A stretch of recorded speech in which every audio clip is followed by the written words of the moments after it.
Fala galera, tudo bem? Sejam bem-vindos mais uma vez aqui na LAC Concursos. Eu sou o professor João Kleber e estarei ministrando a disciplina de Informática Básica. Bom, na aula de hoje nós iremos falar sobre correio eletrônico e nós iremos especificar o Microsoft Outlook, tudo bem?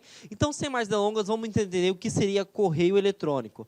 Correio eletrônico nada mais é do que você ter um gerenciador de e-mail. É como se fossem antigas cartas antigamente, tudo bem? Então, tudo que for voltado para a parte de e-mail é, logicamente, o correio eletrônico responsável por fazer isso. É o seu envio e o recebimento utilizando a internet. Uma coisa importante que nós temos que citar também são as características.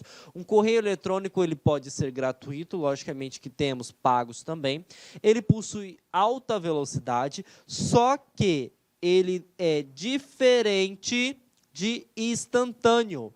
Por que eu coloquei não instantâneo? Porque imagine só, se eu envio um arquivo para o professor Luiz, o professor Luiz está lá na China, por exemplo, quem garante que ele vai receber o e-mail ao mesmo tempo? Não tem. Mesmo que ele receba em questão de milésimos de segundo, não é em tempo real. E outra coisa, se lá na China, por exemplo, o professor Luiz estiver sem internet, ele não vai receber. Então, logicamente, que não é em tempo real. Por isso que eu citei aqui que ele é não instantâneo. Então, se a banca te induzir, falar que ele é em tempo real e que ele é em tempo instantâneo, falso, ele não é instantâneo, porque ele depende da conexão do meu emissor e também do seu receptor, tudo bem? Outra coisa, ele também pode ser utilizado para transferência de arquivos, mas lembrando que não é todo e qualquer tipo de arquivo. Por exemplo, a maioria dos gerenciadores de correio eletrônico estabelece que seja de 10 MB. Acima disso, não é possível. Tudo bem? Então, se falar que todo e qualquer arquivo pode ser enviado e recebido utilizando o correio eletrônico, falso. Tudo bem? Bom, vamos entender uma coisa importante, que é a composição. Esse aqui é meu e-mail. E você tem que entender o seguinte, antes do arroba seria a sua identificação, a sua caixa postal. Após o arroba é o seu servidor de e-mail. Neste caso, o meu servidor de e-mail se chama Gmail, tudo bem? E ele tem fins comerciais. Então, percebam, antes do arroba, a identificação, a caixa postal. Após o arroba, é o meu servidor de e-mail, é o meu servidor de domínio. Lembrando, o correio eletrônico ele pode ter duas formas de se configurar. Ele pode ser via webmail, que seria online, na qual você precisa acessar o navegador, digitar o domínio, depois colocar o login, colocar a senha, e aí sim você vai ter acesso aos seus respectivos e-mails. Ou você pode ter um cliente de e-mail, também chamado de intranet, mais fácil para você entender, um aplicativo que permite gerenciar todos esses e-mails. Em específico, nós iremos abordar na aula de hoje o Outlook, que na versão mais nova também pode ser chamado de Mail, tudo bem? Então percebam, eu posso utilizar um e-mail dessas duas formas? Sim, você pode utilizar um e-mail dessas duas formas. Agora, se alguém te pergunta o seguinte, qual seria o melhor? Tá? Não necessariamente existe um melhor. Só que em quesitos de acesso, sempre o cliente de e-mail vai ser melhor no quesito, digamos assim, o histórico das mensagens. Tá? Por que seria o histórico da mensagem? Porque o webmail só vai funcionar se você tiver internet. Então, se não tiver internet, não vai. Diferentemente do cliente de e-mail. O cliente de e-mail ele é um aplicativo na qual fica armazenado localmente, na qual você pode ter acesso aos e-mails antigos, os e-mails até o momento da queda de conexão. Então, isso te traz agilidade. Tá? Mas, tirando os quesitos de segurança, tanto aqui quanto aqui, os dois são seguros. O problema mesmo é essa questão de conexão. Tudo bem? Bom, vamos entender como é que funciona a estrutura de um cliente de e-mail. Vamos entender como é que funciona a estrutura do seu Outlook. Tá? Independente da versão, tá? Existem algumas nomenclaturas, como eu coloquei lixeiras e itens excluídos, mas é padrão, seja na versão 2010, 2013, 2016, a versão mais atual. Tudo bem? Bom, caixa de entrada. Para que serve a estrutura caixa de entrada? Fica todos os e-mails que você recebe. Repetindo, todos os e-mails que você recebe ficam localizados dentro dessa pasta. Enviados. O que seria e-mails enviados? E-mails enviados é aquele que você envia e, logicamente, que o seu receptor recebe. Então, enviados, ele vai lá no receptor, chega lá. Então, uma vez que chegou na caixa de entrada do receptor, ele fica aqui em enviados. Agora, imagina o seguinte, eu citei para vocês que o cliente de e-mail, ele tem uma facilidade que ele te permite ter acesso aos e-mails antigos. E também ele tem uma facilidade, porque imagine só, eu preciso mandar, por exemplo, um material urgente para o professor Luiz, na qual eu estou sem acesso à internet no meu serviço ou, por exemplo, na minha casa. O que acontece? Eu sei que eu vou esquecer com a rotina do dia a dia, então eu pego, crio o e-mail que eu quero e envio. Mas aí você me pergunta, professor João Kleber, o senhor não tem acesso à internet. Então, logicamente, que se eu enviei, ele vai para a caixa de saída. E o que é uma caixa de saída? É um local temporário. Assim que voltar à internet, ele automaticamente envia, saindo da caixa de saída e indo para itens enviados. Agora, se eu não terminei de redigir esse e-mail, por exemplo, e não enviei para o professor Luiz, e eu vou falar o seguinte, eu preciso esperar a internet que eu preciso baixar um arquivo. Então, ele fica na caixa chamado de rascunho. E rascunho, palavra-chave, edição. Significa que você não finalizou, que você está construindo ainda este e-mail, tudo bem? Então, temos que ficar muito atento, porque rascunho e caixa de saídas não são iguais, eles são diferentes. Aqui está em edição e aqui só está esperando voltar a conexão com a internet, porque você já enviou, tudo bem? Lixeira ou itens excluídos, é quando você, por exemplo, recebe um spam, ou você pode configurar um remetente, por exemplo, que você não gosta daquele cara que fica mandando toda vez aquelas redes, né? Fica mandando coisas que não lhe, digamos assim, o insuportável, né? Aqueles caras da propaganda. Então, você automaticamente cria uma regra, cria um filtro para encaminhar para a lixeira ou itens excluídos. RSS Feeds, também foi citado esse assunto lá na aula de navegadores, na qual você pode configurar o seu navegador para receber notificações. O RSS Feeds, ele é digamos assim, um lembrete que você tem uma atualização naquele site que você cadastrou. Por exemplo, tem a aula nova do professor João Kleber lá na LAC. Tem um concurso novo, um edital novo no site da LAC. Então, todas as notificações vão ser encaminhadas para essa pasta. E nós temos spam, nós temos o lixo eletrônico. O spam são mensagens que você, digamos assim, mensagens que você não queria receber, aquelas mensagens em larga escala, tudo bem? Então, mensagens indesejadas, mensagens normalmente com fins publicitários, normalmente, tá? Elas são encaminhadas para o spam ou lixo eletrônico, tudo bem? E assim é a estrutura. Uma coisa muito importante, tá? Essa aqui é a estrutura padrão, mas é possível criar outra estrutura, tá? Eu posso criar uma caixa aqui de concurso, eu posso criar aqui de edital, aula de informática, aula de direito administrativo, aula de direito penal e assim por diante. Então, eu não preciso ficar somente nessa estrutura, mas essa aqui é a base que você precisa entender quando o assunto for correio eletrônico, quando o assunto for sobre Outlook. Já que nós falamos sobre, tá, a estrutura, agora nós iremos abordar sobre o envio de e-mail, tá?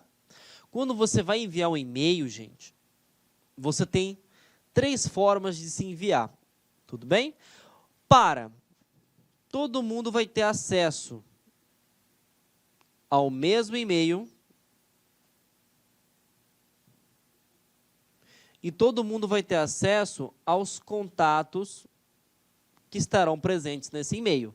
Então, quando você coloca para, todo mundo verifica que o João teve acesso, que o fulano teve acesso, que o Beltrano teve acesso àquele conteúdo e para quem foi enviado. Quando você coloca CC, significa com cópia.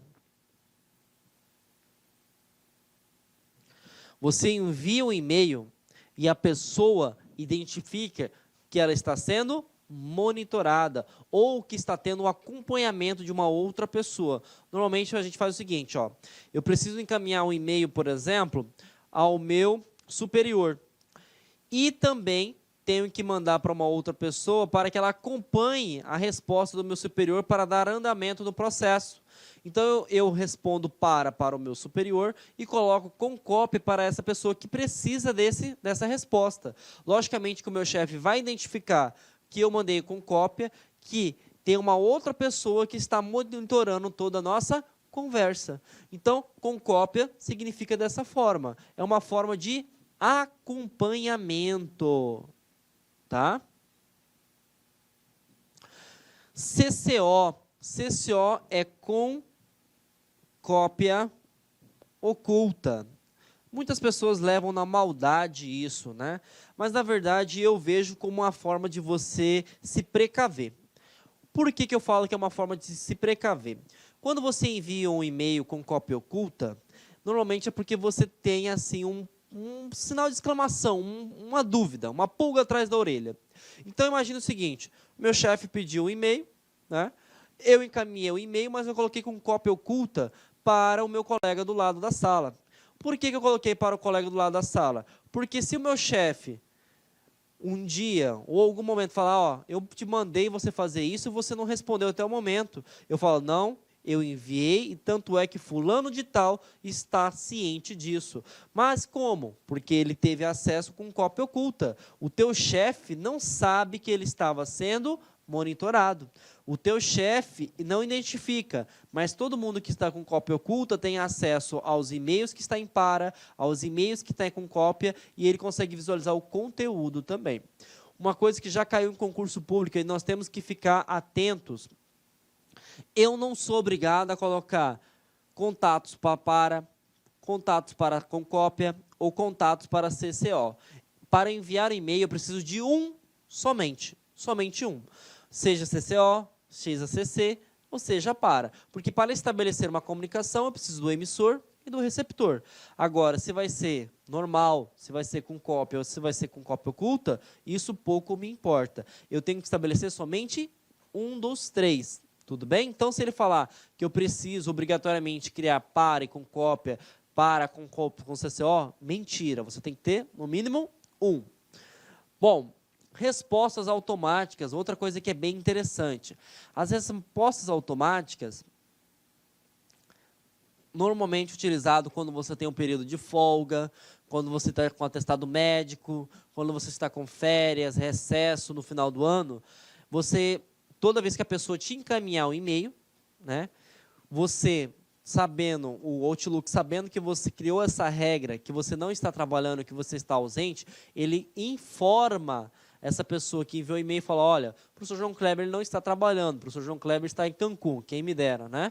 Então, ele encaminha para você que ele tem uma resposta automática. Para que serve isso? Para que a pessoa não fique esperando, aguardando, ou imagine que o professor está fazendo de pouco caso, né? É porque realmente ele não está trabalhando. E você pode criar várias regrinhas interessantes, tá? Então, as respostas automáticas servem para isso. Algumas bancas são bem light na questão de Outlook, cobram somente ícones. E toda vez que cobrar sobre clipe, esse clipe significa que você vai anexar um arquivo, tá? Seja PDF, seja um vídeo, seja uma imagem, seja um texto. Lembrando, dependendo do servidor de e-mail que você esteja utilizando, ele tem limite de tamanho. Normalmente são 10 megas. Mais que 10 megas ele fala que não é possível, você tem que compactar esse arquivo ou pegar um outro arquivo. Outra coisa que é muito importante, você também pode anexar uma mensagem, está até escrito aqui, ó. Quando tem um clipezinho, significa que você vai anexar um arquivo. Se tem um clipezinho em cima da mensagem, por exemplo, o professor João Kleber mandou um edital para o professor Kleber. E aí ele pegou essa mensagem e anexou dentro da outra mensagem e encaminhou para o professor Luiz. É possível? Sim, eu posso anexar tanto o arquivo quanto mensagem. Beleza? E aí, como que eu sei que a mensagem possui anexo? Aqui está um exemplo claro. Ó. Eu tenho D para CC, eu tenho um assunto e o anexo sempre fica embaixo do assunto. Então, aqui eu tenho dois anexos. Eu tenho notificação e eu tenho boleto. Tá? Então, como que eu sei que a mensagem tem anexo? Simples. Abaixo do assunto vai ter as notificações aqui, os arquivos e até os seus respectivos tamanhos, tudo bem? Aí eu posso ter somente dois anexos? Não, vai depender da quantidade do servidor. Então, eu posso ter 3, 4, 5, 10, desde que não alcance o tamanho da mensagem. Vamos falar também, gente, sobre a parte de organização de e-mails. Eu citei para vocês que é possível criar novas pastas. Só que eu não citei para vocês como que eu faço isso. Então, simples, aqui está a minha caixa de entrada, né? Isso aqui é realmente o meu e-mail. E eu cliquei com o botão direito, na qual eu vou colocar nova pasta. Então, eu posso criar uma nova pasta chamada LAC. E aí, entro dentro de LAC, crio nova pasta, que seria, na verdade, uma subpasta concurso. E posso ir criando. Então, eu posso criar várias pastas, eu posso criar várias notificações. Isso aqui é uma caixa de entrada, por exemplo. Isso aqui é o padrão do professor João Kleber, mas eu posso criar outras pastas. Eu posso organizar, eu posso criar filtros. Por exemplo, todos os e-mails que têm o domínio LAC Concursos, eu posso encaminhar para a pasta LAC. Todos os, por exemplo, os domínios que sejam do Estado, pode ser para a nomenclatura do Estado, por exemplo. Então, percebam, tá? Eu consigo gerenciar o meu e-mail de forma através de pastas e subpastas, tá? Bom, agora uma coisa interessante também sobre e-mail que cai, organização.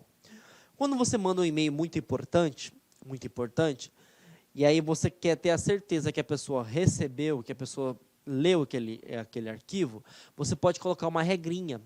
E essa regrinha pode ser chamada de confirmação de entrega, né? Quando você enviou e o cara tem a certeza que ele recebeu o e-mail. Ou você pode colocar confirmação de leitura. Como que eu coloco isso, professor João Kleber? O cara, para abrir o e-mail, ele vai ter que vai aparecer como se fosse um lembrete visual.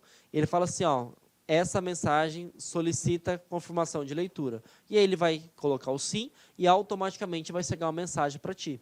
Então, percebam, quando você abre a mensagem, né, você vai nas opções, lá na guia, no grupo controle, você pode utilizar confirmação de entrega e confirmação de leitura. Você pode criar isso para te trazer credibilidade. Tudo bem? Outra coisa também que é sobre organização de e-mails, que eu tinha citado anteriormente, lá sobre lixo eletrônico, é o seguinte, tem uma pessoa que fica encaminhando e-mail para mim, professor João Kleber.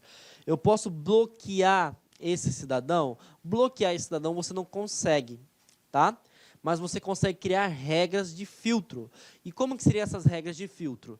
Você vai colocar aqui, ó, através desse ícone que está na mensagem, você manda ele para lixo eletrônico.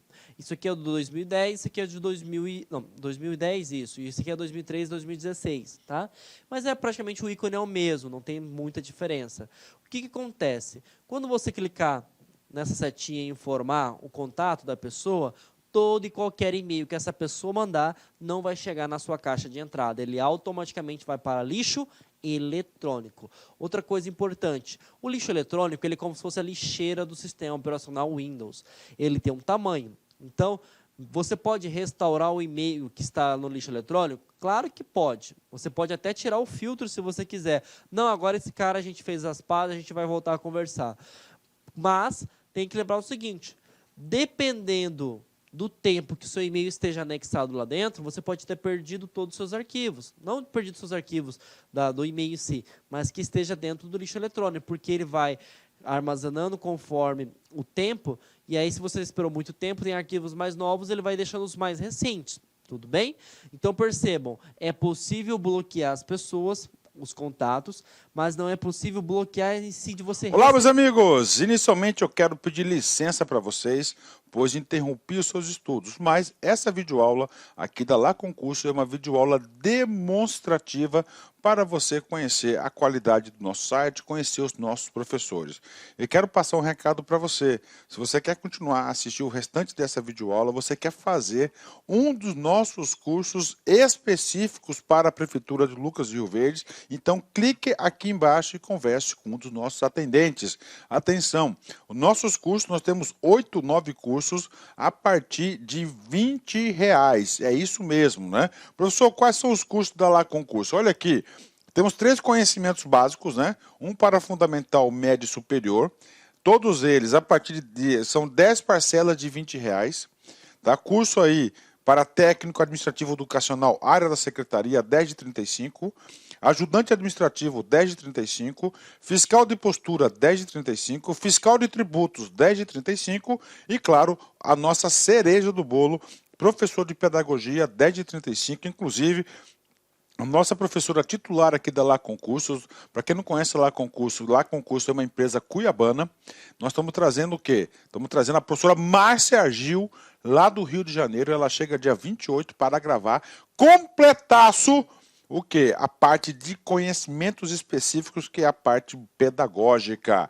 Tá certo, meus amigos? Então venha estudar conosco aqui na Lá Concurso, que eu tenho certeza que você não vai se arrepender e vai ficar fã de carteirinha do nosso site. Um forte abraço, fique com Deus. Tchau, tchau.